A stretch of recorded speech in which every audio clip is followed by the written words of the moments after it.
Hello everybody, I want to quickly show you how I use the SI Canvas sandbox page that we are provided for my SI section last semester. So the homepage I basically treated as the announcement that I'd send at the beginning of the semester. I introduced myself, what SI is, I told them how they can contact me, and then I also attached the video introduction that we're supposed to make at the bottom using a YouTube embedded link. Those are really cool.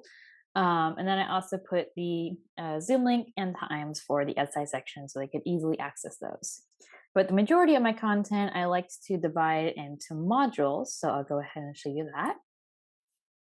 So at the very top of the modules page, I put the Zoom link again, just in case they couldn't find it, because I've had multiple students every semester I've done SI ask me, where is the Zoom link? So I really wanted to make it sure that they could easily find that, especially for new students who join like mid-semester.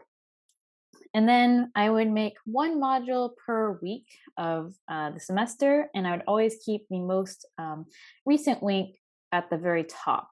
So Canvas gives you a way to organize the modules however you'd like. So this is how I chose to do it. Of course, you could do it however you like. And then within each week, I would also put the content that we covered. So I'd make one page per day usually, and I'll go ahead and open one of those up.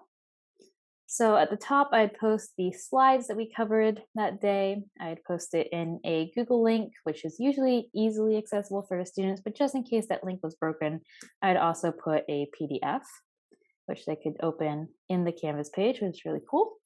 And then if I did do a recording and post it on YouTube, I'd put the embedded link. If I just record on Zoom, I would just put a link under recording. If I didn't record at all, well, then I wouldn't put the recording, obviously.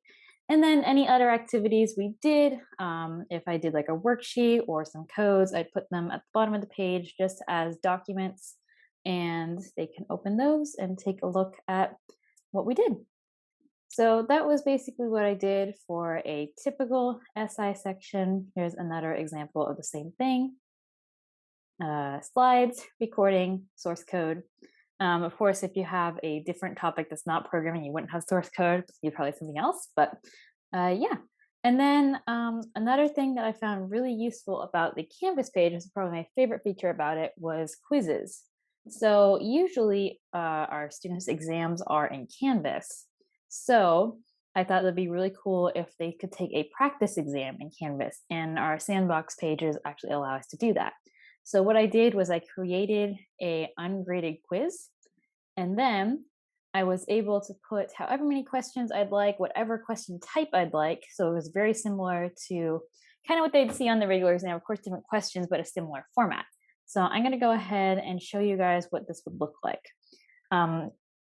Currently, the quiz that I made last semester is, of course, timed out by now. So I'm going to leave student view to show you guys what it would look like using a preview. So I was able to make multiple choice questions. So I have the question up here and then all the possible answers down here. So they could just click whatever answer they thought was most correct. And then they go through the entire quiz. I have a lot of multiple choice. I have some fill in the blank questions as well, because this is something that the professor that I worked for liked to do. And then finally, all the way at the bottom, I put some essay questions. Of course, there's so many different types of questions that Canvas offers. It's really great.